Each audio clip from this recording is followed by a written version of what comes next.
Bom dia a todos.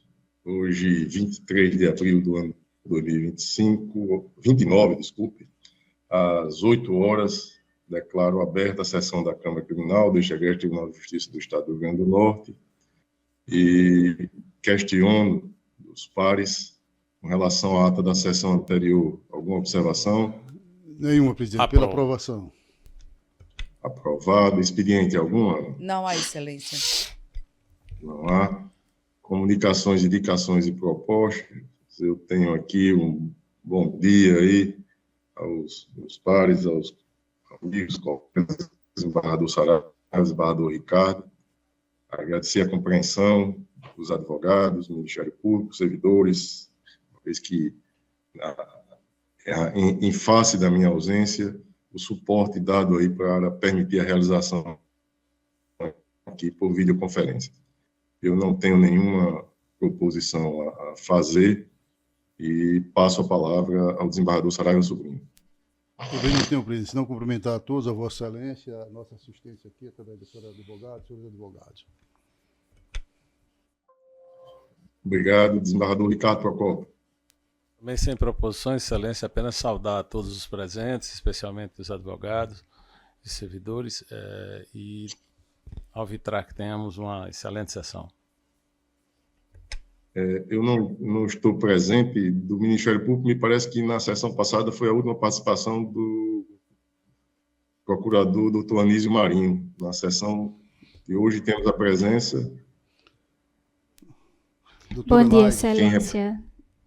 Naide Pinheiro. Doutora Naide, bom dia, tudo bem? Seja bem-vinda. Bom dia, Excelência. Obrigada. Seja bem-vinda e tem a palavra. Só agradecer e desejar um bom trabalho.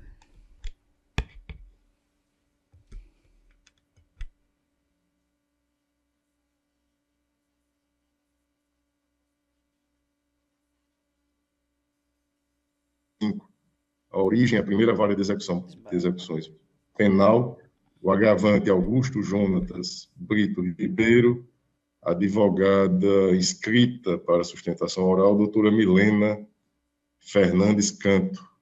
O relator é o desembargador Ricardo Procópio. Processo em mesa, desembargador Ricardo.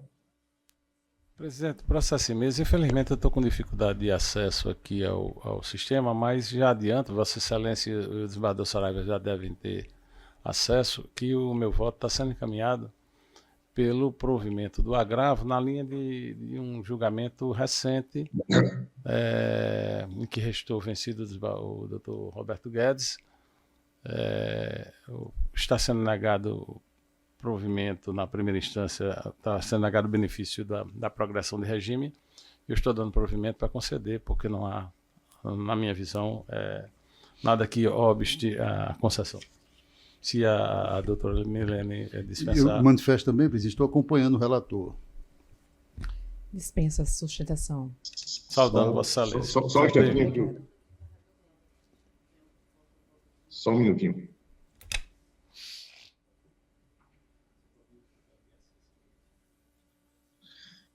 A jurisprudência, o julgado anterior, o doutor Roberto Guedes divergiu do desembargador Ricardo, ele estava substituindo o desembargador Saraiva. Sim, perfeito. E ele, como relator, negava provimento ao agravo. E eu fiz considerações aqui verbalmente, oralmente. Perfeito. Então, está aqui julgado a unanimidade. Se bem me lembro, eu não estou tendo acesso, desembargador Glauber, se bem me lembro, o PIB diz que ele é de alta periculosidade, mas não diz por quê. E o estudo sociofamiliar é meramente descritivo. A única consideração que faz, que não é favorável, mas também não é desfavorável, diz que ele tem baixa autocrítica e ele não tem o senso definido, o perfeito da ação que praticou. Mas tem bom comportamento carcerário, não tem nenhuma falta. Se bem me lembro também, na decisão recorrida, o MM juiz ele faz menção a uma tentativa de homicídio, mas que é anterior ao cumprimento da pena. De modo que não tem influência nessa avaliação, pelo menos não objetivamente falando. Perfeito. Então, imagino a doutora Milena não queira nos convencer do contrário, não é isso, doutora Milena? Com certeza não. Quero saudar aqui a Câmara Criminal, primeira vez no ano que eu estou participando dessa sessão, né, criminal.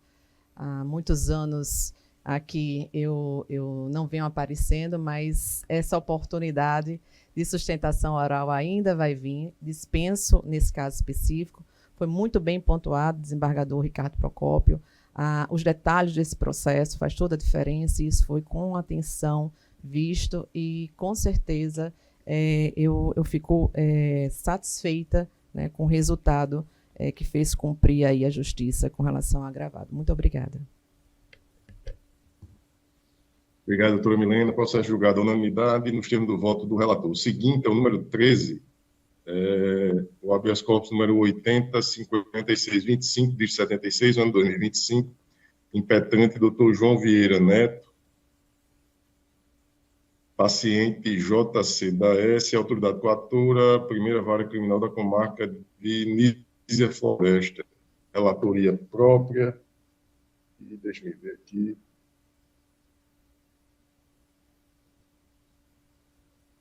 Processo em mesa. E doutor João está na sala ou é presencial? Na sala. Está na sala. Doutor João, tem aqui a tramitação em segredo de justiça. O senhor tem condições de fazer a defesa oral sem identificar aí, obviamente, o paciente e os envolvidos, não é isso? Sim, excelência, assim o farei. Pois não, tem a sua fala por até 10 minutos. Excelente senhor presidente desse órgão fracionário do Tribunal de Justiça do Rio Grande do Norte, por essa Câmara Criminal, excelentes desembargadores, representantes do Ministério Público com assento, advogados, servidores e demais presentes. Serei muito breve, excelência, no apontamento que farei na sustentação oral. A tese aqui é meramente processual, que incide na versação sobre a hipótese de incompetência da comarca de Nísia Floresta.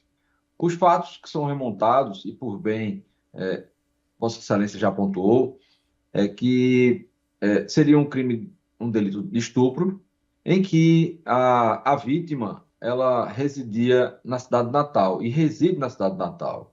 E os fatos aconteceram em Búzios e a maior parte de forma predominante em Natal. Tanto é que o depoimento da testemunha YC, bem como as demais testemunhas, que todas elas residem na cidade natal, também pontuaram dessa forma. Cuidamos da resposta à acusação levantar a ideia de que não seria a competência territorial da comarca de Nísia Floresta, sim a comarca natal, porque os fatos se remontam durante 5 anos, de 2015 a 2020. E os últimos atos, de forma a pontuar, também a esclarecer de forma continuada, se desaguaram ali na maior parte na cidade de Natal, nessa capital. E, inclusive, Excelência, a Delegacia Especializada em Proteção à Criança e Adolescente também é Natal. Ou seja, a investigação foi em Natal, as testemunhas e a vítima residem em Natal, a maior parte dos fatos subsequentes, segundo o Ministério Público, em sua peça denunciatória, foram em Natal, e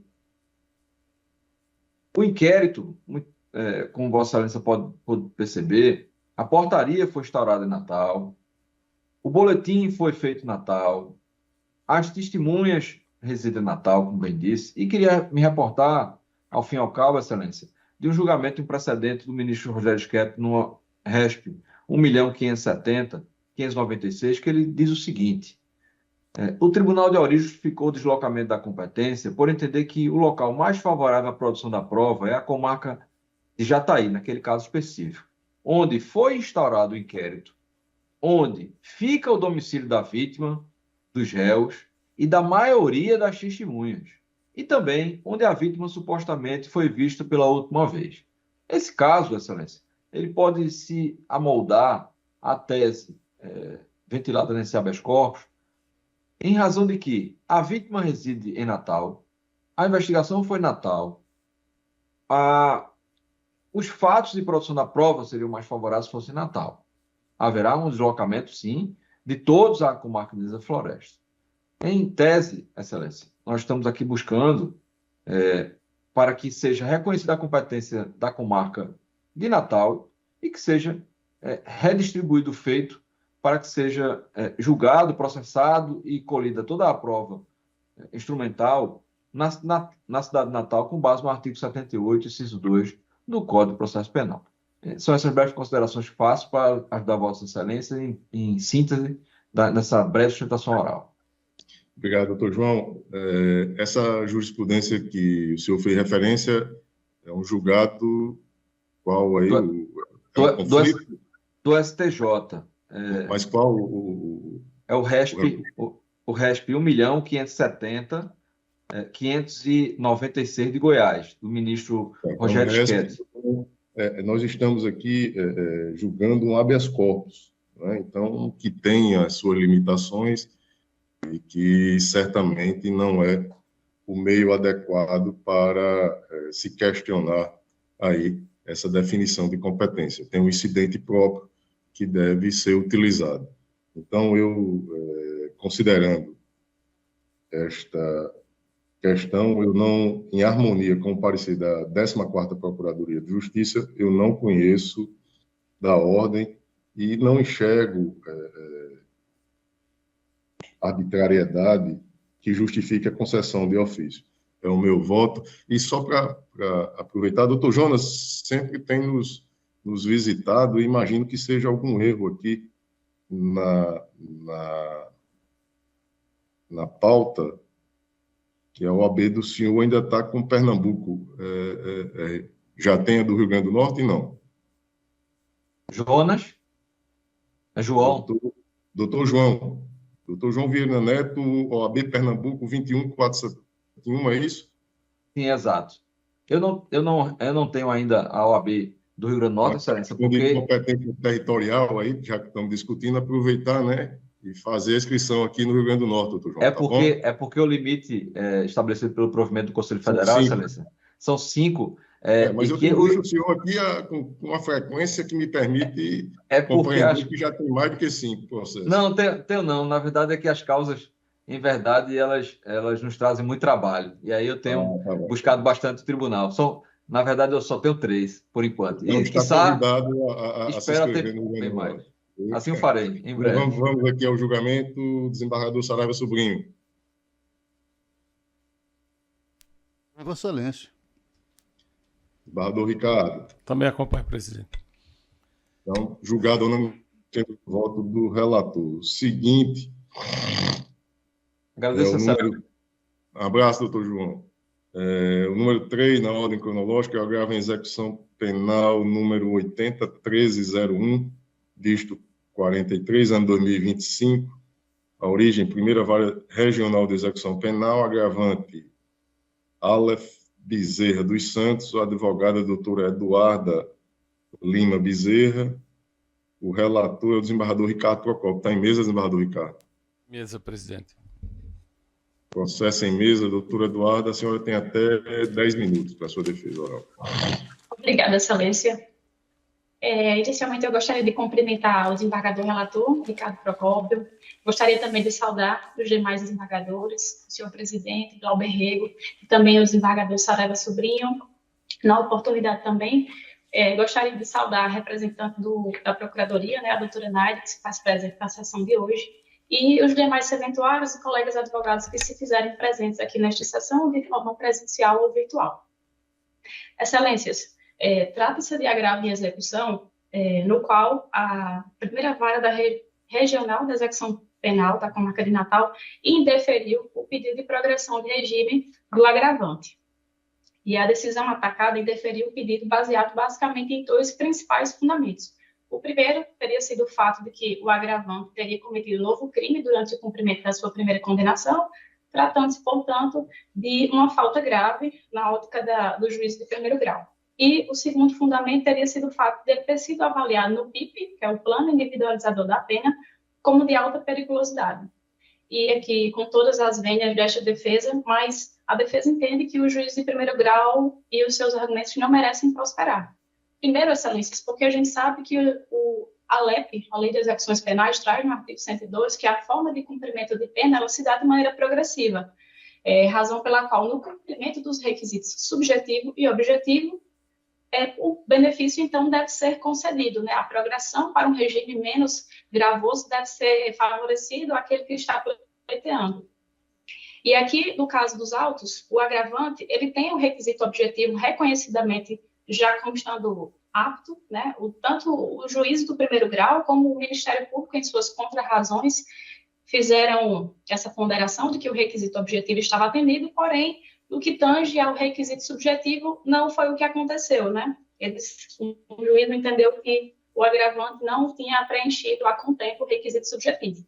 E, em contrarrazões, o Ministério Público alegou que a análise do requisito subjetivo ela deve ocorrer de maneira global, não apenas no que tange ao comportamento carcerário. E essa defesa também entende dessa forma, excelências. Mas, se formos observar nos autos, nós temos uma ACC, que é o Atestado de Conduta Carcerária, indicando o bom comportamento do apenado. Está lá no evento 211 do CEU. E, aliado a esse fato, nós temos que a falta que foi indicada pelo juiz de primeiro grau, ou seja, a prática do novo crime que ele cometeu durante o cumprimento da sua pena, ela ocorreu no dia 18 de 12 de 2021. Ou seja, nós estamos diante de uma falta grave que foi praticada há quase 5 anos. E, pela LEP, essa falta ela seria reabilitada dentro de 1 ano. Então, aqui neste cenário, nós temos o seguinte: trata-se de uma falta antiga, reabilitada, e, de acordo com jurisprudência, inclusive utilizada por essa Câmara Criminal em julgado recente, a qual eu, inclusive, peço vênios a Vossas Excelências para fazer a leitura, reconheceu. E aqui eu parabenizo o excelente voto de Misha, proferido pelo presidente, desembargador Glauber Rego, que esse voto foi proferido por ele, do qual ficou consignado o seguinte, abro aspas, no contexto de avaliação de preenchimento do requisito subjetivo para a progressão do regime prisional, releva destacar que o COLEM do STJ, através de suas 5ª e 6ª turmas, possui entendimento no sentido de que o cometimento de falta grave por parte do reeducando há vários anos e já devidamente reabilitadas, ou seja, é exatamente o caso do agravante, a falta praticada por ele foi no ano de 2021, bem como a gravidade dos crimes a que fora condenado. Aqui trata-se de um agravante que cumpre pena por 2 condenações, uma pelo crime de roubo e a outra condenação por uma tentativa de homicídio. Ou a quantidade de reprimenda a ser cumprida não se afiguram em óbitos idôneos para negativos dos benefícios no sistema progressivo das penas. E ainda no voto do desembargador Glauber Rego, cita-se uma jurisprudência que diz o seguinte: a gravidade abstrata dos delitos praticados, o fato de o paciente ser reincidente e a menção à falta disciplinar antiga, ocorrida há mais de 4 anos e já reabilitada, não constitui fundamentos idôneos para revogar a progressão de regime quando o juízo de execução já deixou bom comportamento carcerário, demonstrando o cumprimento do requisito subjetivo, excelências. Então, aqui nesse contexto, nós temos que a jurisprudência citada, e aqui eu vou mencionar, esse que foi um acórdão proferido no julgamento do agravo em execução 080-34-40-65-2025, na sessão da Câmara Criminal no dia 10 deste mês, de abril, no qual foi concedido o direito do agravante a progredir ao regime semiaberto em circunstâncias similares ao do agravante neste agravo em execução. Associado e aliado a esses outros argumentos já trazidos aqui pela defesa, tem o fato de que a pena restante a ser cumprida pelo agravante não ultrapassa 5 anos. E o PIP, que aí é o ponto crucial, onde a defesa realmente entende que esse documento, inclusive, não deveria nem ter sido utilizado como argumento para macular o requisito subjetivo do agravante, ele foi utilizado em forma de substituição ao exame criminológico que foi solicitado pelo Ministério Público. E, nesse sentido, também a defesa entende que a realização de exame criminológico ela é desnecessária, porque essa atualização que foi promovida pela Lei 14.834, ela é uma inovação legislativa em prejuízo do réu, de modo que ela não deve retroagir. Inclusive, no julgamento do LHC número 200.670 do Goiás, a jurisprudência diz que a exigência de realização de exame criminológico para toda e qualquer progressão de regime, nos termos da Lei 14.843 de 2024, constitui novatio legis impejus, pois incrementa requisito, tornando mais difícil alcançar regimes prisionais menos gravosos da liberdade. E outro aspecto sustentado também pelo órgão ministerial em sede de contrarrazões, a OID 2915-8169, na página 6, que não merece prosperar sob a ótica da defesa, é o fato de que existe no prontuário do agravante informação dele pertencer à organização criminosa. Excelências, com todas as vênias, tanto ao Ministério Público quanto a Vossas Excelências, mas essa defesa entende que esse fundamento ele não é um fundamento idôneo para macular o requisito subjetivo, nem tampouco é um indicativo concreto de que o agravante, ao sair do sistema e progredir a um regime mais brando, ele vai voltar a delinquir.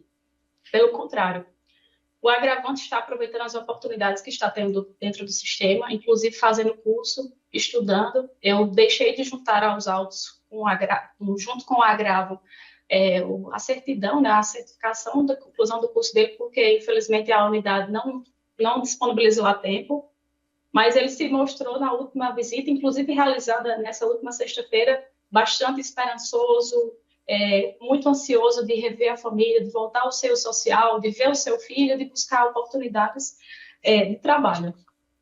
Diante desse cenário, então, Excelências, essa defesa entende que, em se tratando de uma falta grave, antiga, já reabilitada, bem como diante da ausência de fundamentação idônea a macular o requisito subjetivo do apenado, ora agravante, a defesa pune, então, que seja conhecido o presente agravo e que seja dado provimento com a finalidade de que lhe seja concedido a progressão ao regime semiaberto.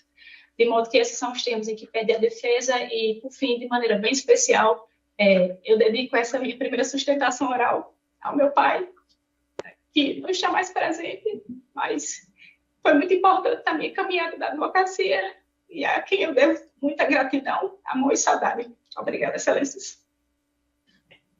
Parabéns, doutora Eduarda.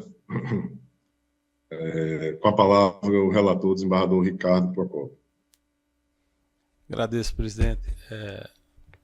Inicialmente, eu cumprimento a doutora Eduarda, que assomou a tribuna virtual, e homenageio Sua Excelência pela aguerrida, mas não só aguerrida, bem articulada sustentação de conteúdo indiscutivelmente jurídico, embora eu divirja, e vou dizer por quê, mas de cunho genuinamente jurídico e muito judiciosa a sustentação de Vossa Excelência. Está de parabéns. Já diria isso independentemente da manifestação emocional de Vossa Excelência ao final. No caso, realmente, apesar do aspecto remoto da falta grave cometida, que foi no ano de 2021, mas no curso, eu vou ser direto, no curso da execução, há uma falta média depois da unificação das penas. E esse elemento que, associado a notícias, e existem, e não são notícias infundadas, de que o apenado integra o sindicato do crime. Associados esses dois elementos, eu tenho o convencimento de que acertou o juízo da execução em negar o benefício. E só para não ser impreciso, no item 19 do meu voto, que é um tanto longo, um pouco mais longo só, eu faço menção à falta média e transcrevo também parte das contrarrazões do MP, em que há a indicação de onde se encontrar a comprovação desse relacionamento do apenado, dessa notícia fundada, desse indício veemente de que o apenado tem envolvimento com o sindicato do crime, porque isso foi extraído de dados da interceptação telefônica no seio da ação penal 0101-890, dígito 76, de 2017. Então, há elementos indiciários de que o apenado tem envolvimento com o sindicato do crime. Esse é um dado subjetivo, mas dentro do aspecto subjetivo de avaliação do comportamento, há uma falta média ocorrida, porque não é só a questão da falta ser média ou ser grave, é uma falta média já depois da unificação da pena. Então, com base nesses argumentos, presidente, abreviando meu voto, que já foi disponibilizado a Vossa Excelência e ao eminente desembargador Saraiva, eu estou negando provimento ao agravo, é o meu voto. Desembargador Saraiva Sobrinho. O presidente cumprimenta a doutora advogada, mas no tocante aqui ao voto em si, analisei bem a argumentativa do eminente relator. Inclusive, ele diz aqui no item 20 do seu voto, além disso, no plano individualizador da pena, o apenado foi classificado como interno de alta periculosidade. Então, eu acompanho, Sua Excelência. Eu também, então, proclamo o resultado do processo julgado à unanimidade nos termos do voto do relator. Doutora Eduarda, parabéns. Obrigada, Excelência. Essa jornada aí. Certamente desejo uma excelente sessão. terá muito sucesso. Obrigada. Obrigado. Na sequência, o número 4, na ordem cronológica, apelo criminal número 800908, dígito 85, ano 2023, a origem comarca de Alexandria, apelante Aldenora Ferreira Batista da Costa, o advogado Dr. José Policarpo Dantas Neto. Está presente? Não se encontra, Excelência. Então, julgamento virtual, todos de acordo aí? Desembargador Saraiva, desembargador Ricardo. Confirmo o voto registrado no sistema. Presidente. Também, senhor presidente. Então, processo julgado à unanimidade nos termos do voto do relator. Número 5, agravo em execução penal número 803698 de 75, ano 2025. A origem, terceira vara regional da comarca, terceira vara regional de execução penal, agravante ao Ministério Público, o agravado Clenilton Guedes dos Santos, o advogado doutor Adriano Carneiro, relator desembargador Ricardo. Está em mesa, desembargador? Em mesa, presidente, e há advogado para sustentação?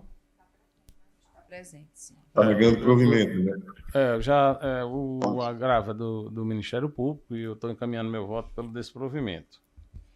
Perfeito. Eu estou acompanhando, presidente. Eu também, então, julgado a unanimidade nos termos do voto do relator. Número 7, o apelo criminal número 80-2384, dígito 39, ano 2024. Apelante Samuel Ferreira Delfim, o advogado doutor Tiago Gurgel, apelado Ministério Público, relator desembargador Ricardo. Está em mesa, desembargador Ricardo? Mesa, presidente, e aqui já adianto que encaminho meu voto pelo provimento da apelação da defesa. Então, aqui, desembargador Saraiva ratifica o voto? Sim, acompanhando o relator, presidente. Então, julgado a unanimidade nos termos do voto do relator. Número 17, o apelo criminal número 81-2842, dígito 42, ano 2024. A origem é o Judocrim, apelante Ítalo Bezerra da Silva, advogada doutora Manuela da Silva, apelante John Kennedy Alves da Silva, advogado doutor Wellington Rodrigues, apelante Iranaldo das Chagas Dutra, advogado doutor Emanuel Gomes Dantas, apelado Ministério Público, relatoria própria, e aqui temos a defesa oral de doutora Manuela, representando aqui a defesa de Ítalo Bezerra Silva. É o número 17, deixa eu ver.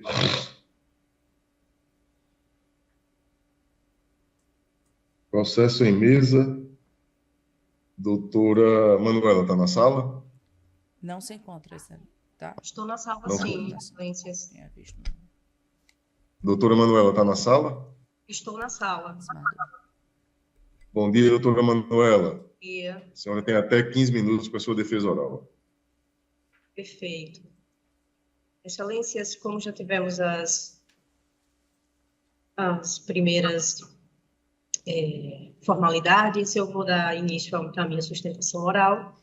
Gostaria apenas de destacar o meu respeito e admiração por Vossas Excelências, falando que trata de uma apelação criminal em nome de Ítalo Bezerra da Silva, em face de uma sentença que o condenou a 8 anos e 1.200 dias multa pelos crimes tipificados no artigo 35 e 33 da Lei de Drogas.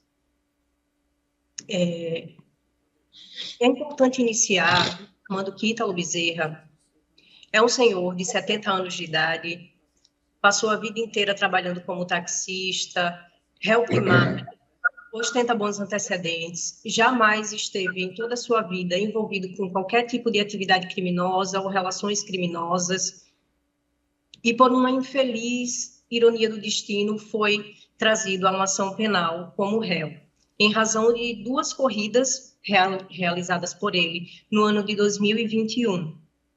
No ano de 2023, Ítalo Bezerra foi surpreendido em sua residência com a polícia, com um mandado de prisão, e hoje responde a essa ação penal, e no momento vem apelar dessa sentença que lhe foi dada. Para trazer uma contextualização do caso, Excelências, eu vou, mais uma vez, falar a respeito das corridas realizadas por Ítalo.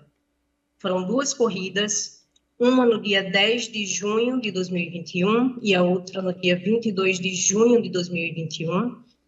E o que trouxe Ítalo à cena processual foi um diálogo tido por ele com um alvo de uma operação policial, Anderson Danilo. Nesse diálogo, Ítalo perguntava a Anderson Danilo qual era o local que ele deveria ir entregar o objeto para o qual ele foi solicitado. E isso é uma prática muito comum a todas as pessoas que trabalham como motoristas, seja de aplicativo, seja de motoboy, estejam ou não vinculados a uma empresa. Essa é uma prática muito comum nos dias de hoje, você ser solicitado para fazer uma entrega de um objeto, para fazer uma troca de um objeto, e você não sabe, de fato, o que você está carregando. Então, Ítalo pega o telefone de Anderson Danilo com o remetente, e ao chegar ao local, ele pergunta: onde é o local? Onde é que eu tenho que entregar? E ele informa o endereço. Ítalo se desloca até o endereço, faz a entrega ou a troca do objeto e finaliza a corrida. No dia 22, Ítalo é solicitado para uma nova corrida e o faz. E no mesmo momento em que ele chega no local, ele pergunta mais uma vez: onde é o local que eu vou entregar? Isso já demonstra que Ítalo, em momento algum, tinha uma relação de intimidade, tinha uma relação de habitualidade com aquela conduta ou com aqueles indivíduos ali que estavam negociando entre si. Pois nos diálogos tidos entre Anderson Danilo e Emerson, eles negociavam entre si. E fica claro que Ítalo não tinha uma relação de intimidade com eles, Ítalo não tinha uma relação de intimidade com a prática criminosa, até porque se tivesse, ele não perguntaria o endereço, ele já sabia que seria o endereço de Anderson Danilo. Então, nesse momento, a acusação retira esse diálogo e faz esse recorte, e a própria acusação indica, quando ele fala, porque no diálogo ele diz: onde é para ir deixar, eu estou com o negócio. A acusação indica que o negócio se trata de droga, mas a gente não tem como saber que ele tinha plena consciência de que o negócio se tratava de droga, porque ele não menciona em momento algum estou com a droga, ou utiliza termos que são comuns às nomenclaturas de gírias que se dão às drogas, né? O bagulho, enfim. Então, a partir desse diálogo é que Ítalo foi trazido à cena processual.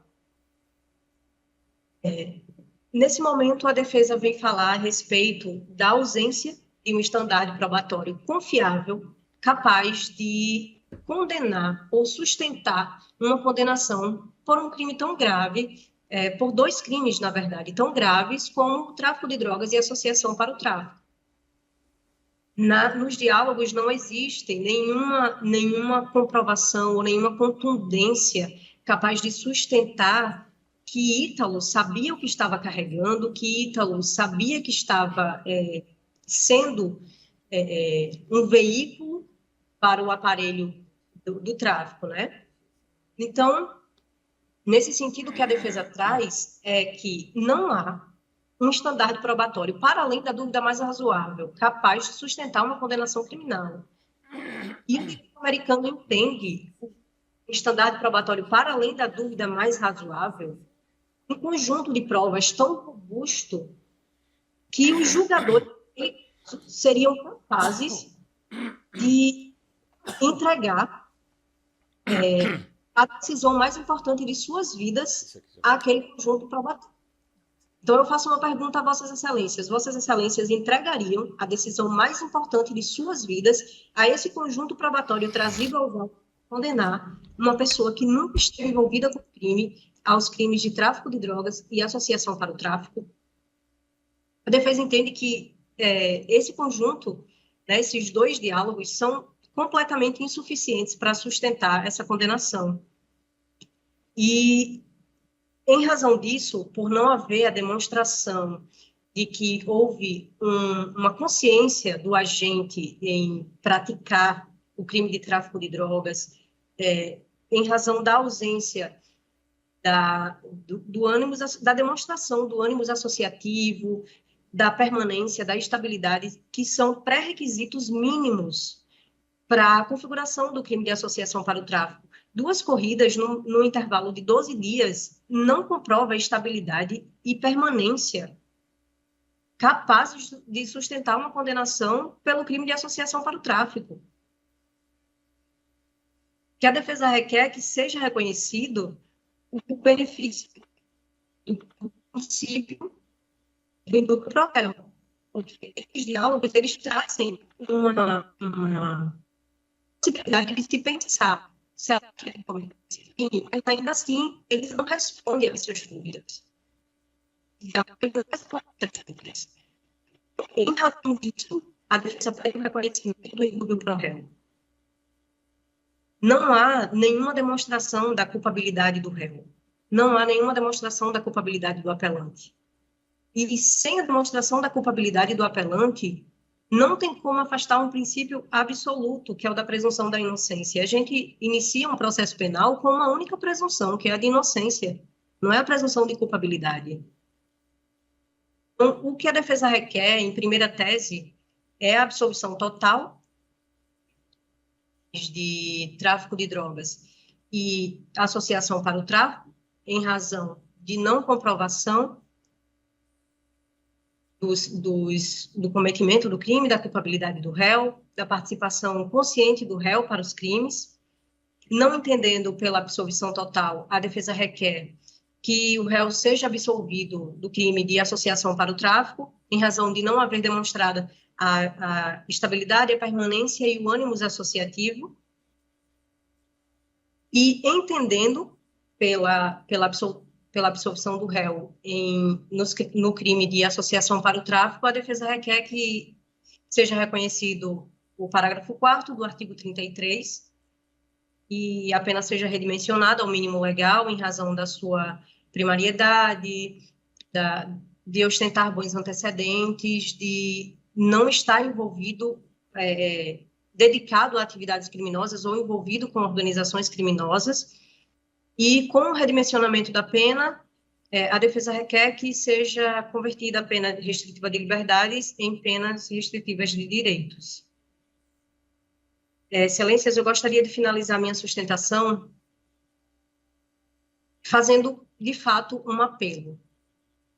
Num caso como esse, que traz um impacto incalculável na vida de uma pessoa, a defesa requer que Vossas Excelências observem a situação não como uma pessoa no auge da sua juventude, que se envolveu em mais um crime, já tem uma ficha extensa de crimes e se envolveu com mais um crime e está aqui pedindo uma segunda ou terceira chance.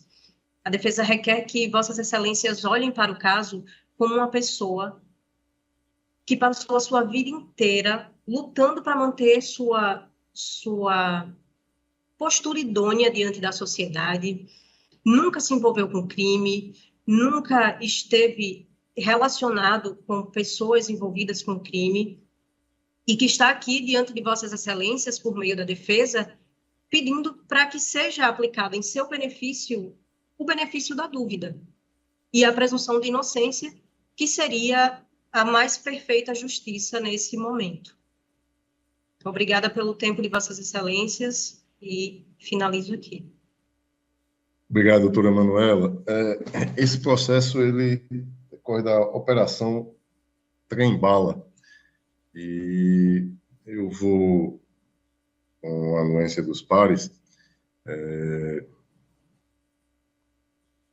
revisitar os autos, em específico essa tese trazida na defesa oral aí, em relação ao apelante Ítalo. E aí eu me comprometo de trazê-lo na sessão seguinte. Então, de acordo aí, desembargador Saraiva, desembargador Ricardo? Sim, presidente. De acordo, presidente. Então, após a defesa oral, o relator suspendeu o julgamento, comprometendo-se a trazê-lo em mesa na sessão seguinte. Um abraço, doutora Manuela, parabéns. Abraço, obrigada.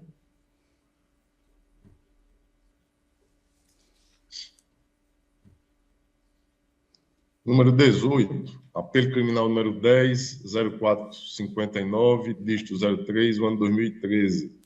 Apelante Edivânio de Oliveira Dantas, o advogado doutor Ricardo César Ferreira Duarte Júnior, apelado Ministério Público, relator, desembargador Ricardo. Está em mesa, desembargador? Em mesa, presidente.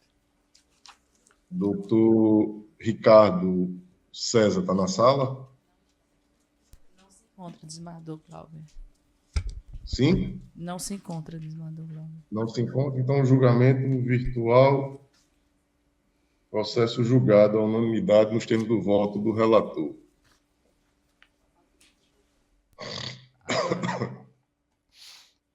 Algum outro processo, Ana? O 33, do 33, o habeas corpus, que está 33. Na página 6. Deve ser meu. 33. Presencial. 33, só pode ser meu. 33, deixa eu ver aqui. O advogado se encontra presente.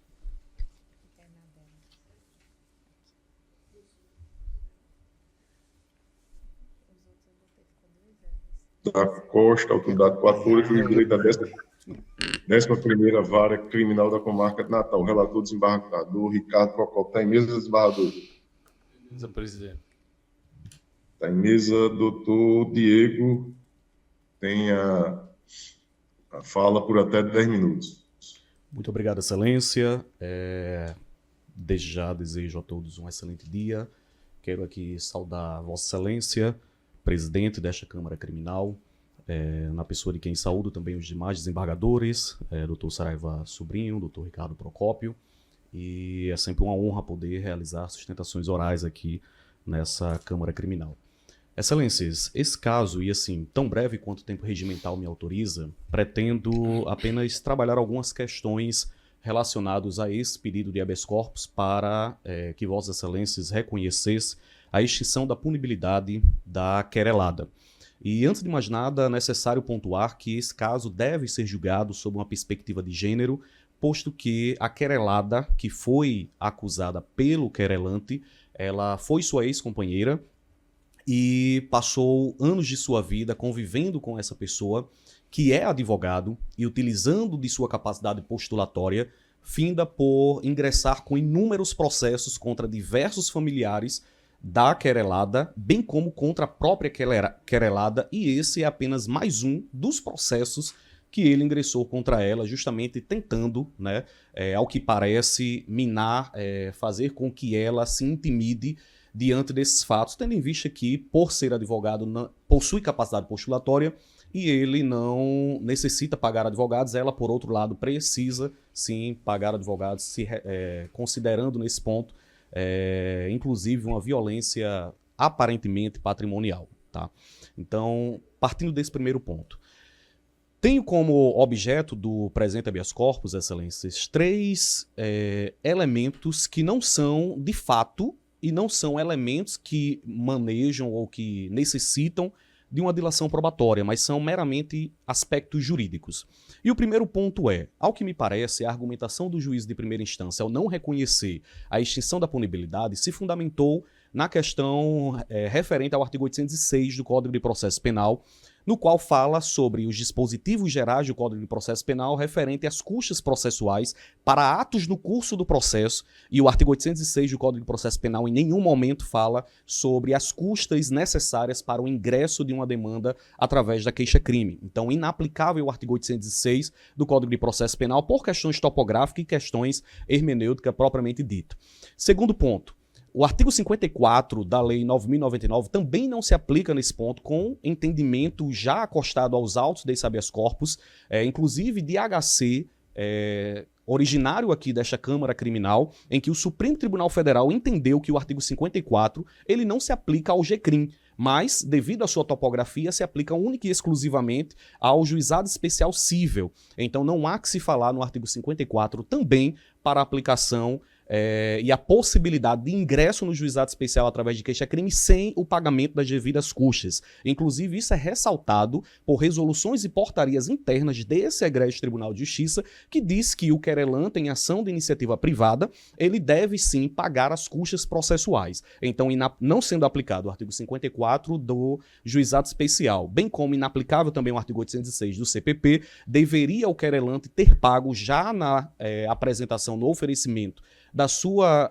queixa-crime, as custas judiciais, e isso não foi feito. Esse é o primeiro ponto. Segundo ponto, também jurídico, é a argumentação de que a decisão que reconheceu pela impossibilidade, pela necessidade, na verdade, de pagamento das custas processuais, e que foi pago apenas no dia 30 de janeiro de 2025 pelo querelante, essa decisão ela só ocorreu após o prazo decadencial da queixa-crime. Então não poderia, em tese, é o que vem sendo argumentado no decorrer desse habeas corpus, ser prejudicado o direito do querelante quanto à sua apresentação e o oferecimento da queixa-crime. E aqui é necessário ressaltarmos um ponto, excelências, é que a decisão que reconhece ou que defere um benefício de justiça gratuita não é uma decisão constitutiva de direito, mas é uma decisão única e exclusivamente declaratória de direitos, declaratória de um direito que a pessoa no seu status quo ela já possui e que em razão desse direito que ela já possui o juiz apenas reconhece. Então não há que se falar nesse ponto numa decisão constitutiva que traz como eficácia uma eficácia ex nunc. Então, a partir dessa pressuposição, dessa argumentação, percebe-se nitidamente, excelências, que nesse caso em específico, o pagamento das custas processuais se deu em prazo posterior aos 6 meses do prazo decadencial. E esse prazo decadencial, como diz a própria legislação, ele é improrrogável e ele não se suspende, não podendo, inclusive, o Poder Judiciário prorrogá-lo ou suspendê-lo às margens do que está prescrito pela nossa legislação. E quem fala que essa decisão, que defere o benefício da justiça gratuita, ela não é constitutiva, mas declaratória, não sou eu. São os renomados doutrinadores e a própria jurisprudência. E aqui eu trago como exemplo Daniel Assunção, Fred Didier, Humberto Teodoro Júnior. Todos eles são unânimes ao informar que a decisão que reconhece, que defere o benefício da justiça gratuita, é uma decisão meramente declaratória e não constitutiva. Sendo declaratória, a sua eficácia ela é ex tunc, ou seja, é apenas um reconhecimento de um status quo que a pessoa ela possui. E nesse caso em específico se trata de um advogado com um escritório já afirmado, com inúmeros processos judiciais em que ele fez requerimentos de benefício de justiça gratuita, em todos eles foi indeferido. Então, ao que parece, excelências, houve aqui uma tentativa de impor em erro o Poder Judiciário em mais uma oportunidade para que o Poder Judiciário deferisse um benefício que ele sabia que não lhe dava o direito, naquele famoso brocardo latim do tu quoque, né, violando deveres positivos da boa-fé objetiva, que inclusive esprai também para o processo penal. Por último argumento, tenho também, no terceiro ponto, a argumentação de que o simples fato de o Poder Judiciário não ter analisado o seu pedido a tempo e modo requerido, esse argumento, ao entender dessa defesa, também não deve prosperar por uma razão única. E a razão é que nós estamos falando aqui de processo penal e não de processo civil.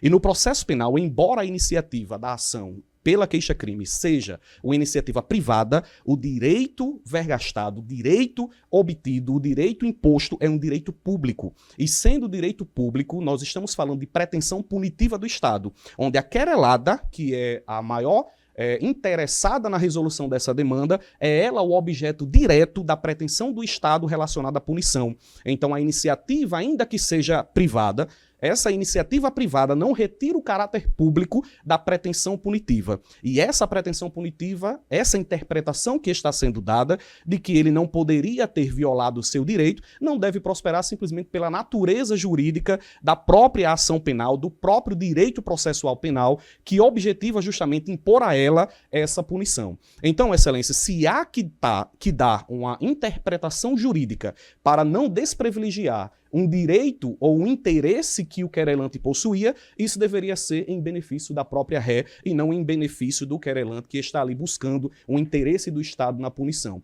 Então é dentro dessa percepção, dentro dessa perspectiva, que nós estamos argumentando que não há que prosperar esses argumentos até então amealhados no processo do habeas corpus, justamente porque nós estamos falando de processo penal e não de processo civil. Então, com base nesses fundamentos, Excelência, nós vimos aqui a esta tribuna requerer a concessão da ordem para se reconhecer extinta punibilidade em razão justamente de que no Código de Processo Penal, no processo penal de um modo geral, a presunção de inocência ela traz como regra de tratamento justamente a interpretação mais benéfica ao réu e não aquela mais prejudicial. Então, Excelências, é com base nesses argumentos que nós requeremos a concessão da ordem, o conhecimento, por óbvio, a concessão da ordem para arquivar trancar a ação penal intentada contra a querelada. É como requer. O relator tem a palavra. Agradeço, presidente. Que satisfação participar dessa sessão tão rica de sustentações bem atiladas. Saúdo e parabenizo o doutor Diego Alves Bezerra. Eu estava aqui atentamente a ouvir as razões de Vossa Excelência de conteúdo genuinamente judicioso e muito convincente, acredite. Mas por questão de partilhar de outro entendimento, eu estou encaminhando, não sei, evidentemente, o entendimento dos colegas, mas vou tentar aqui explicar por que não acolho as razões de Vossa Excelência. Não há dúvida de que a decisão, do ponto de vista processual, a decisão que defere ou que indefere o benefício da justiça gratuita é declaratório. Eu não tenho dúvida disso. Mas a questão parece-me que está antes. A ação ela foi proposta no prazo.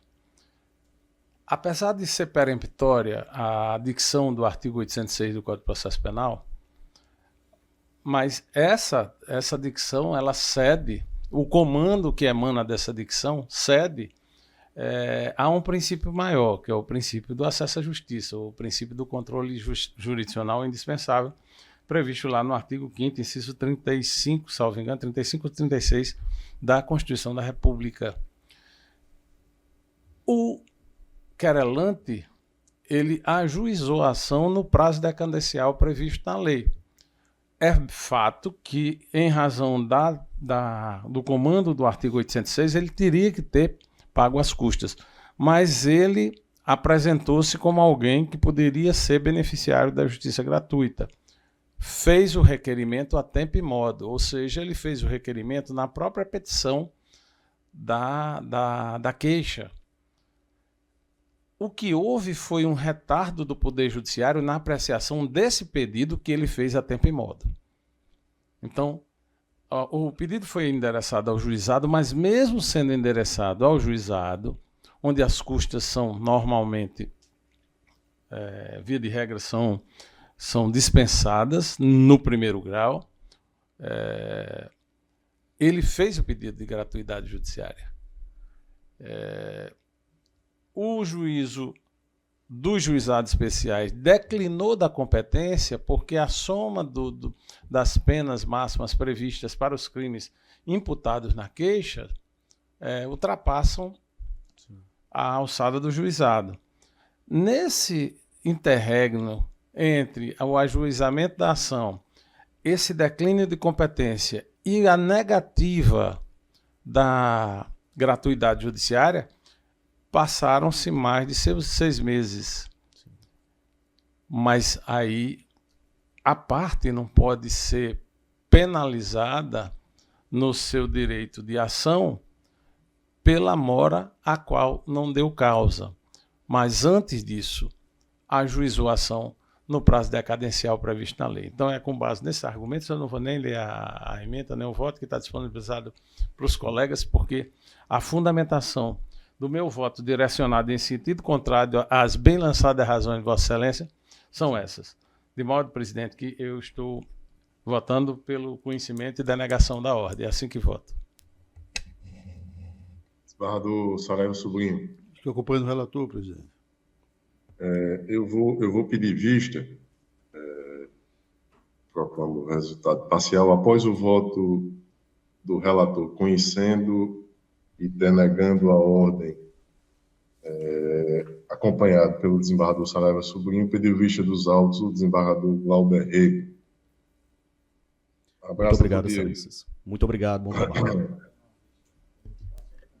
Agora, imagino não tenhamos mais sustentação oral, não é isso, Ana? Desembargador, tem o processo 38 que o advogado chegou aqui, está presente. 38. Não, e sempre lembrando que habeas corpus não tem pauta, habeas corpus é colocado em mesa e o advogado, a qualquer momento, ele pode pedir o seu direito de fazer a defesa oral. E sempre tem sido atendido aqui na Câmara Criminal. Então, é o 38... Desembargador. 38, deixa eu identificar aqui. 38 é o HC 805763, dígito 43, ano 2025. O relator é o desembargador Ricardo Procópio e o impetrante, Dr. Rafael Cruz da Silva. Está presente? Sim, excelência. Processo em mesa, desembargador Ricardo? Mesa, presidente. Em mesa, doutor Rafael, o senhor tem até 10 minutos. Obrigado, excelência. Bom dia a todos. Excelentíssimo senhor presidente dessa Câmara Criminal, excelentíssimo senhor desembargador relator, excelentíssimo senhor desembargador revisor, ilustríssimo membro do Ministério Público, aqui representando a Procuradoria, senhores serventuários da Justiça e colegas advogados que aqui se façam presente. Senhores, esse presente habeas corpus, ele trata sobre uma questão onde o cerceamento ele se dá por uma não verificação de um procedimento. Como muitas coisas que nós verificamos no mundo de hoje, determinadas situações precisam obedecer um determinado procedimento para que elas se deem da forma correta. E não da forma correta, mas que elas funcionem como devem funcionar. Um avião, para alçar voo, precisa obedecer determinados procedimentos, tem que ser verificadas determinadas circunstâncias de manutenção e de viabilidade para que ele possa alçar voo. Assim como não se eleva um prédio sem verificar também determinadas normas de procedimento para que se garanta a segurança daqueles que venham a ocupá-lo. No caso do processo e no processo penal, que tem um bem tão precioso quanto a liberdade, é necessário que a gente verifique algumas situações processuais que devam ser sempre verificadas para garantir não só o direito de defesa, mas que o processo em si, em caso de uma condenação, não possa ser questionado. E é exatamente o que acontece no presente caso. O paciente em questão teve contra si o oferecimento de uma denúncia contra a suposta prática de um homicídio doloso, crime que vai a júri popular. houve a determinação da citação e foi realizada a citação do paciente no primeiro momento. Quando citado, o paciente informou ao oficial de justiça que tinha um advogado constituído. Foi informado nos autos, todavia transcorreu o prazo para apresentação de defesa e a defesa acabou quedando-se de apresentar. O que aconteceu na sequência foi o encaminhamento para a Defensoria Pública. Então, após a certificação do decurso do prazo e após a citação, quando foi informado que havia constituído um causídico, um defensor, e extravasando esse prazo, foi encaminhado à Defensoria Pública. Não de imediato. Vale salientar e destacar que nos autos, após a certidão, não houve um despacho encaminhando à Defensoria ou determinando nova intimação do réu para que apresentasse um advogado, constituísse advogado para que ele se apresentasse a sua defesa sob a pena de encaminhamento à Defensoria Pública. Mas foi encaminhado diretamente, sem haver o despacho, inclusive, de encaminhamento à Defensoria Pública. Pode acontecer dentro do processo, faz parte, assim como acontece em várias outras situações, pode acontecer também de se deixar passar uma situação. E a vantagem que tem-se diante disso é que pode ser sanada. O processo correu, a Defensoria apresentou, mas o réu em si não foi notificado de que estava sem a defesa naquele momento.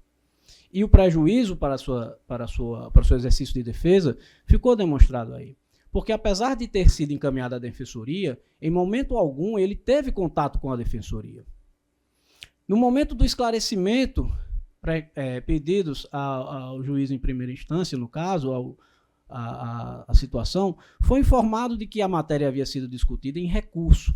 Mas cabe esclarecer que o que havia sido discutido em recurso anterior não era a questão da falta de intimação deste para constituir novo advogado.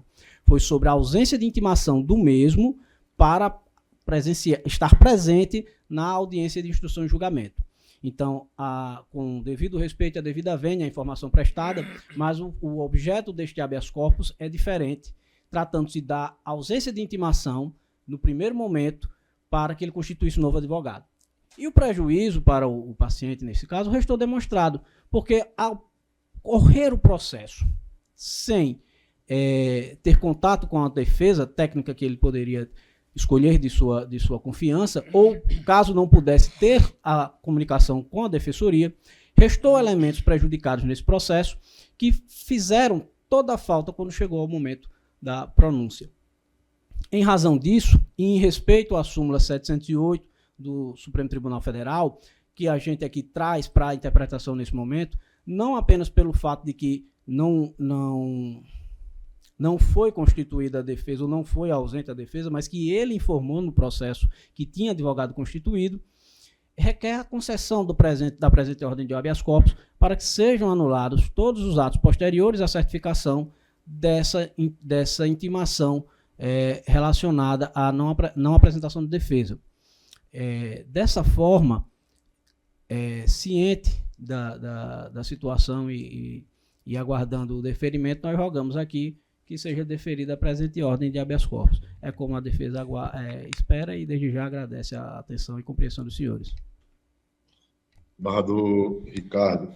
Agradeço, presidente. Mais uma vez, quero saudar a advocacia como um todo e dizer da satisfação de estar participando dessa sessão tão rica de excelentes sustentações, todas muito judiciosas. Parabenizo o doutor, cumprimento e parabenizo o doutor Rafael Cruz da Silva pela sustentação, mas isso não implica compromisso com o resultado, apenas o reconhecimento de um trabalho bem prestado, com talento. Mas no caso, senhor presidente, desembargador Saraiva, primeiramente eu estou votando pela rejeição da preliminar de não conhecimento parcial suscitada pelo Ministério Público, pela Procuradoria de Justiça. No parecer da Procuradoria, suscitada a preliminar de não conhecimento do habeas corpus como um todo, na verdade, não é nem parcial. Vou só confirmar aqui, mas, salvo engano, um parecer suscita a preliminar de não conhecimento da ordem por suposta supressão de instância. a matéria não foi ventilada, a matéria agitada no habeas corpus não foi ventilada no primeiro grau. E eu justifico a recusa de acolhimento à preliminar no fato de que a nulidade está sendo apontada por conduta do próprio magistrado. Então, ele não necessariamente tem que ser instado a manifestar-se sobre uma atitude do magistrado que, segundo alegado na impetração, teria omitido conduta que o impetrante reputa indispensável. Então, em homenagem ao princípio da ampla defesa e do devido processo legal, eu estou votando pela rejeição da preliminar. Não sei, presidente, se é o caso de submeter logo a votação. Já desembargador Saraiva acompanha, eu também, não é isso, desembargador Saraiva? Está registrado aqui no tempo. Muito bem. Com relação ao mérito,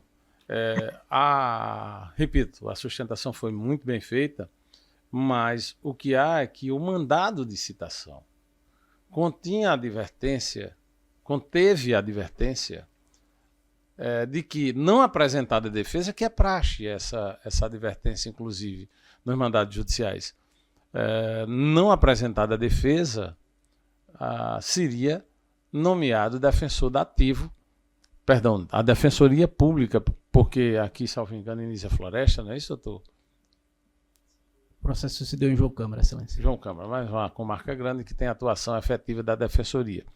Então, que seria nomeado defensor público, seria oficiada a Defensoria, enfim, seria providenciada a notificação da Defensoria para designar defensor, o que efetivamente foi feito. O que a defesa reclama é que não foi instada desse movimento processual, mas esse movimento processual não necessariamente precisaria de notificação, ou de citação, ou de intimação, no caso da defesa, de qualquer comunicação processual. A defesa, o acusado foi pessoalmente citado a comparecer ao processo e apresentar sua defesa aparelhada, com a advertência de, em não o fazendo, o juízo providenciar que, impulsionando o processo, fosse apresentada a defesa através da assistência estatal, no caso, a assistência da Defensoria Pública. E assim foi feito. Não vejo como reconhecer prejuízo para a defesa por desídia do próprio acusado, que foi devidamente citado com a advertência a que me reportei. Então, não vejo como reconhecer a nulidade suscitada e, com base nesse argumento, presidente, desembargador Saraiva, eu estou votando pela denegação da ordem de habeas corpus. É o meu voto. Desembargador Saraiva Sobrinho. Mantenho, presidente, a posição original. Também. Processo julgado à unanimidade no termo do voto do relator. Senhores, alguma outra defesa oral, Ana? Não, senhor desembargador Glauber. Não há, então vamos aqui à pauta anterior. O primeiro é o apelo criminal número 82.1344, dígito 04, ano 2023, e restou anotado que, após o voto do relator, desembargador Saraiva Sobrinho, conhecendo e provendo em parte o recurso, e do voto do desembargador Glauber Rego, revisor, conhecendo e provendo em maior amplitude o apelo, pediu vista dos autos do desembargador Ricardo Procópio. Está em mesa, desembargador? Não, presidente. Eu prometo trazer esse processo na primeira sessão ao retornar de minhas férias. Eu terei agora, como já comunicado, 15 dias de férias no mês de maio. Perfeito. Mas na próxima sessão, Vossa Excelência vai estar conosco ainda, né? Na próxima, não. Não mais? Não, nós temos sessão ainda. Antes de... Não, eu já entro de férias na próxima segunda-feira. Essa semana não teremos mais sessão, né? Não mais. O desembargador estará de férias do dia 5 de maio ao dia 15 de maio. 5 a 15.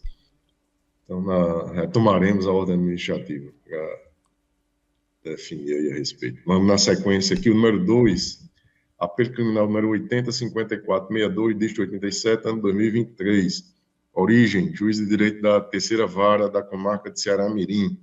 Apelante, Francisca Viviane dos Santos da Silva, advogado doutor Edberto Rodrigo Afonso Smith Júnior, pela do Ministério Público, relatoria própria, e restou anotado vistas ao desembargador Saraiva Sobrinho. Após o voto do relator, desembargador Glauber Rego, conhecendo e negando provimento ao recurso, e do voto do desembargador Ricardo Procópio, dando provimento, pediu vista dos autos do desembargador Saraiva Sobrinho.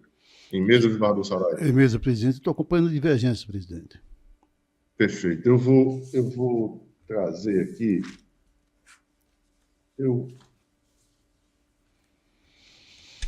O número 2, vamos lá.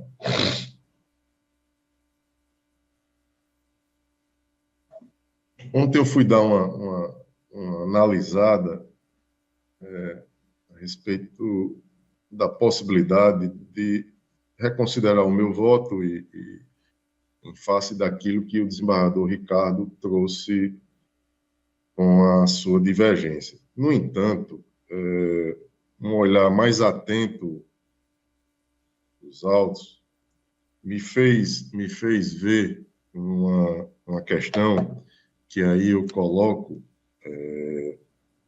considerando a possibilidade, invocando aqui o artigo 3, me corrijam se estiver errado, mas imagine ser o 337, parágrafo 5º do CPC, aplicado subsidiariamente ao CPP, que permite a qualquer momento, de ofício, o reconhecimento da ilegitimidade, no caso aqui, a ilegitimidade ativa. É que a requerente ela não tem a propriedade do bem. Esse veículo, ele, como dito desde sempre, ele foi adquirido em financiamento, deixa-me ver aqui.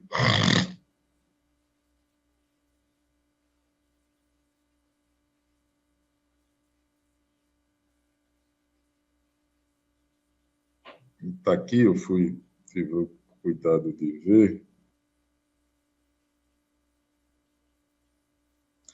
Em alienação fiduciária em favor do Banco Bradesco. Como disse o advogado na sua defesa oral, ele foi comprado em uma parcela inicial e o restante financiado em 60 parcelas. Só houve o pagamento de 2, que foi em julho de 2023. E em situações como esta, a jurisprudência ela é pacífica no sentido de não reconhecer aí a legitimidade do inadimplente no seu pedido de devolução. Eu tenho aqui uma que eu peço permissão para fazer referência. Ela é deixa-me ver aqui, do TRF da primeira região, terceira turma, o relator desembargador Ney Belo, julgado em 24 de fevereiro de 2022. E aqui, a mesma matéria, penal, processual, e tratando da restituição de bens, veículo automotivo, apreendido também por ocasião de uma prisão em flagrante, e disse Sua Excelência, o desembargador Ney Belo, que, no caso, a propriedade do bem apreendido não foi demonstrada, uma vez que se encontra registrada em nome de instituição financeira alheia a estes autos, o Banco Bradesco, coincidentemente o mesmo aqui do caso concreto. Em se tratando de alienação fiduciária, não possui o apelante legitimidade para requerer a restituição do bem. E aí, este o precedente. No STJ, eu também encontrei aqui, no mesmo sentido, agora em 28 de junho do ano 2024, ministro Schietti, no agravo em recurso especial 26.10.925, quando Sua Excelência diz que, também tratando de restituição de bem, disse Sua Excelência que, considerando a dúvida sobre a legítima propriedade do bem e a boa-fé do terceiro, não há que se falar em restituição. A restituição do bem apreendido ocorre mediante comprovação inconteste da propriedade ilícitas, de ele não mais interessar o processo e de não ser passível de pena de perdimento. Assim, por este aspecto, a instância de origem decidiu em consonância com o entendimento. Ou seja, mutatis mutandis, aplique-se aqui ao caso concreto. Eu tenho também uma outra aqui que trago.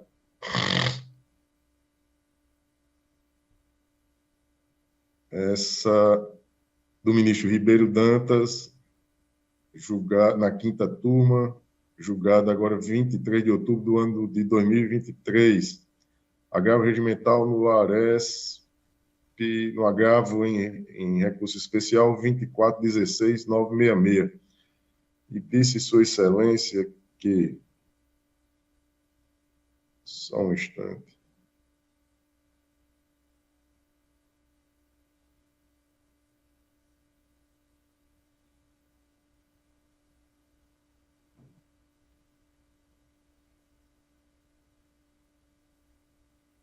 Aqui o ministro Ribeiro Dantas também ele confirma uma decisão em que não foi admitida a devolução, a restituição do bem, em face de dúvidas quanto à propriedade do veículo. Então, aqui tem uma outra que é mais específica, esse...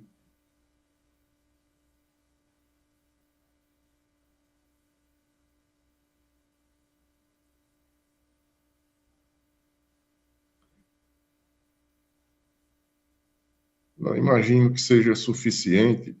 Eu tinha visto uma outra aqui, deixa-me ver.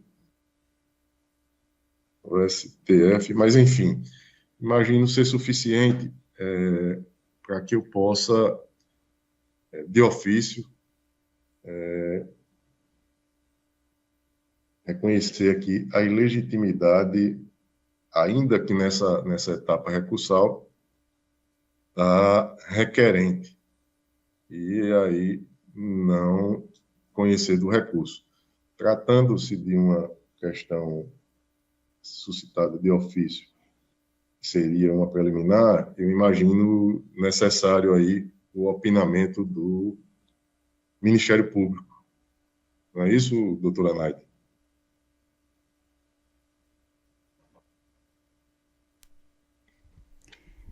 Excelência, eu vou pedir que remeta esses autos, por gentileza. Eu acho que a questão exige um pouquinho de análise maior e não teria condição de manifestar nesse momento.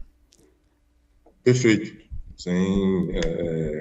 Não havendo, da minha parte, o processo fica com vistas ao Ministério Público para suspender o julgamento, opinamento complementar. Não é isso? Concordam, desembargador Ricardo? Concordo plenamente. Suspende o julgamento para que haja a intervenção. Então, julgamento suspenso após o relator arguir de ofício a ilegitimidade ativa da requerente e no que pediu prazo complementar ao Ministério Público para o seu opinamento, que foi deferido. Então, vamos aqui na sequência. Deixa-me ver. Somente pauta virtual. anterior. Somente virtual. Somente virtual. Então, pronto, vamos lá. Algum destaque, desembargador Saraiva? Eu não, presidente. Não tem. Só lembrando que o 8, o 9 e o 14, eles já foram votados na sessão de ontem, não é isso, Ana? Exatamente, que eram embargos, eu terei para que fossem julgados. Perfeito. Uhum. Então, deixe-me ver aqui. Desembargador Ricardo, algum destaque? Sem destaque, presidente. Sem destaque. Presidente, 19. 19, voto, Vossa Excelência. Já registrei aqui, desembargador Saraiva. Mais algum? 33 já foi. Não, 33 eu pedi vista. É. Então, aqui os meus estão todos registrados. Desembargador Ricardo, algum destaque? Não, presidente. Não há. Doutor Ministério Público, doutora Naide.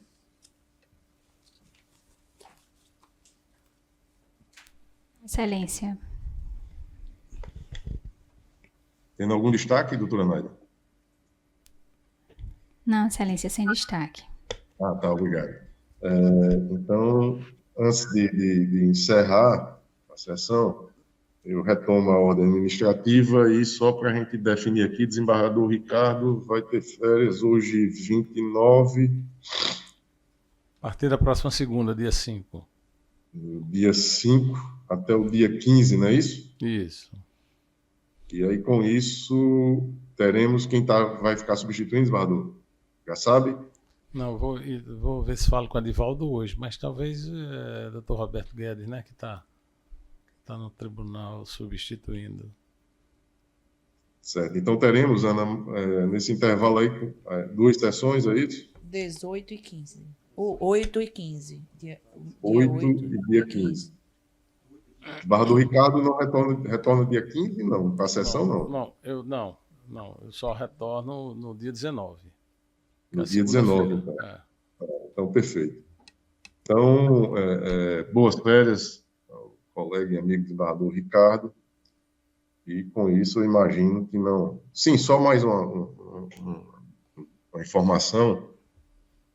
Ontem, o advogado que representa uma comissão aí na OAB, doutor Marcos Braga, ele entrou em contato querendo agendar uma reunião com relação que havia uma reclamação dos advogados por conta da questão da defesa oral nos habeas corpus, que eram colocados em mesa e que eles não teriam as 48 horas para requerer o direito de fazer a sua sustentação oral. E eu esclareci que habeas corpus ele não tem pauta, ele é colocado em mesa e o advogado, a qualquer momento, ele pode pedir para fazer a sua defesa oral e que sempre tem sido atendido aqui na Câmara Criminal. Ele compreendeu e imagino que esteja solucionado. Não sei se os colegas tiveram alguma reclamação nesse sentido, desembargador Ricardo, desembargador Saraiva. Não, diretamente não, mas até compreendo que os advogados não estejam satisfeitos com isso, mas é a natureza do processo, né? Em qualquer lugar desse país, habeas corpus independe de pauta. Portanto, exatamente, pode ser levado a qualquer momento. E a gente tem que levar em consideração que habeas corpus, inclusive, pode ser impetrado por qualquer cidadão. Exatamente. E só um detalhe, uma sugestão que fica para os advogados e que sempre temos atendido, quando a inicial pede para que seja publicado o aviso de julgamento, ou seja, que vai ser pautado, tem sido deferido. Por óbvio que vai atrasar um pouco o julgamento, mas, de certo modo, vai ter uma definição de data, né, do julgamento, e aí, principalmente para aqueles que têm algum outro compromisso. Enfim, os gabinetes têm sido sempre solícitos em informar quando quando há uma ligação questionando se vai ser colocado, se não vai, a gente tem sempre informado.